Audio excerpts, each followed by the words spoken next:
Buenos dias, damas y caballeros. Hindi na sumipot si Vice President Sara Duterte sa grand anniversary celebration dito sa Lady of Manawag sa Pangasinan at successful naman ang pagganap ng celebration at mga almost 1 million katao pilgrims ang pumunta dyan. Kaya as we reported earlier, malaking exposure sana yan kay Vice President Sara Duterte, pero hindi siya sumipot. Hindi siya sumipot. Siguro galit siya sa mga kaparian na inexpose yung pambabraso na ginagawa niya sa mga organizers, na gusto niya meron siyang kung meron man mga bagong shrine na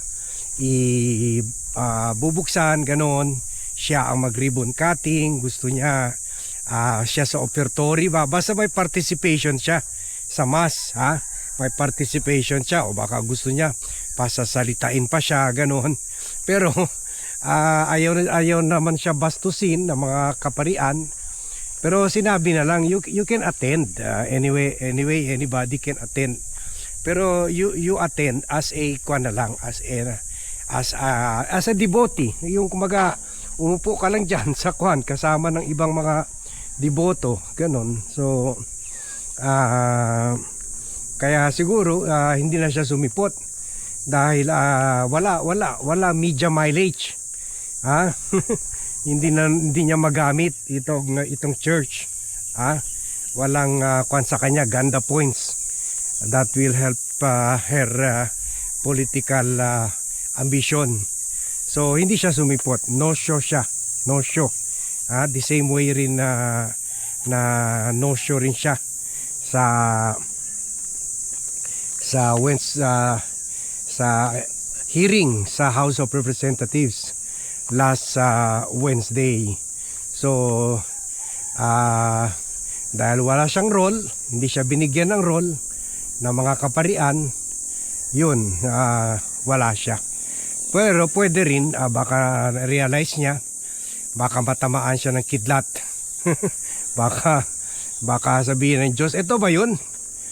Ito ba yung anak ng dating presidente na tinawag akong stupid God?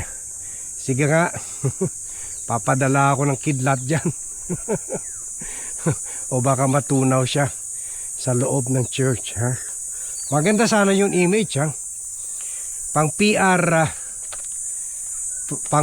perspective, maganda yung image na si Sara, baka hawak-hawak pa niya yung statue of Lady of Manawag, o naka-kwan siya, luhod, prayerful. At kasi the celebration of the Lady of Manawag happened the same day doon sa hearing sa house. So kumbaga, kung sa PR operative or PR advisor tulad ni Vlogcaster, perfect opportunity yun.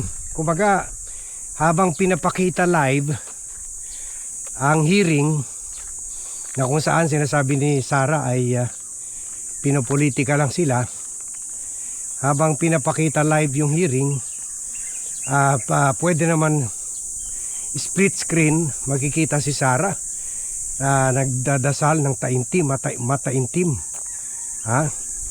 So parang ang message is sige, mamuriti ka kayo dyan, makuan kayo dyan, engage kayo dyan in political persecution.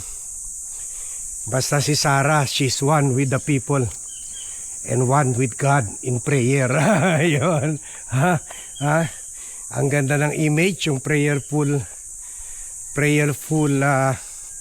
Sara Duterte as compared sa image doon sa nagdidebate mga congressman doon sa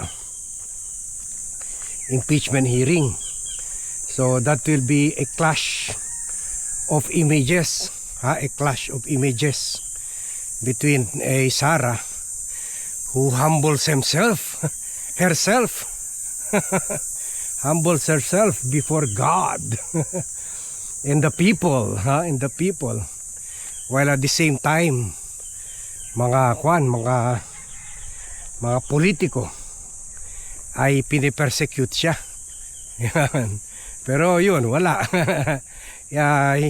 Naudlot yung niya, yung PR ops niya. Naudlot. At dahil pinigil siya ng mga organizer to have any participation in the celebration. Dapat lang naman. Kasi sila naman yung tumawag sa kay Jesus Christ na stupid God. Tsaka bakit siya dyan? Andyan naman yung Iglesia ni Cristo na very loyal sa kanya. Andyan naman yung Kingdom of Jesus Christ. Bakit hindi na lang siya umattend ng mga event na mga yan, ng mga religious groups na mga yan? Ayun lang, kasi majority pa rin yung Catholics. Kahit hindi naman practicing, majority pa rin yung Catholics dito sa Pilipinas. So pati Diyos ginagamit niya, pati mga devotees ginagamit niya. At perfect timing sana yun, perfect timing. Parang yun ang sagot niya sa mga atake sa kanya daw. Atake daw sa hearing sa House of Representatives. So naudlot na naman at nahiya naman siya. O kung hindi nahiya, nasayang naman siya. Sabi niya, wala. Kung audience lang ako yan, paano naman yung mga garapata kong mga vlogger sumusunod sa akin? Paano? Kung andun lang ako nakaupo sa sulok, sayang yung PR ops. So yan, kaya Sara Duterte was nowhere during the celebration of the Lady of Manawag. At nabugbog pa siya masyado sa hearing last Wednesday. So talaga naman parang it's the Lady of Manawag, the miraculous Lady of Manawag, ang nagbigay sa kanya ng sign. Magbago ka na. Magbago ka na, Sara. You should confess your sins, including your role in the killing of 30,000 Filipinos and the grand plunder of your country. Kung saan expose siya na meron 6.77 billion na bank transactions. So medyo kuwan na talaga. No amount of PR can save her. As we said earlier, medyo hard sell or medyo mahirapan si Sara na makabangon ulit dito sa pagdurog sa kanya, pag-demolish sa image niya, kung meron pa man na magandang image in the eyes of the Filipino voters. So yan ang sinasabi natin. That's the law of karma working. That's divine intervention working. That's the Lady of Manawag whispering kay Sara, you should atone for your sins to God and the Filipino people. Okay, so yan ang update natin sa issue na yan. Thank you very much everyone for watching. Thank you very much for joining me in this vlog. Good morning to all and see you in my next vlog.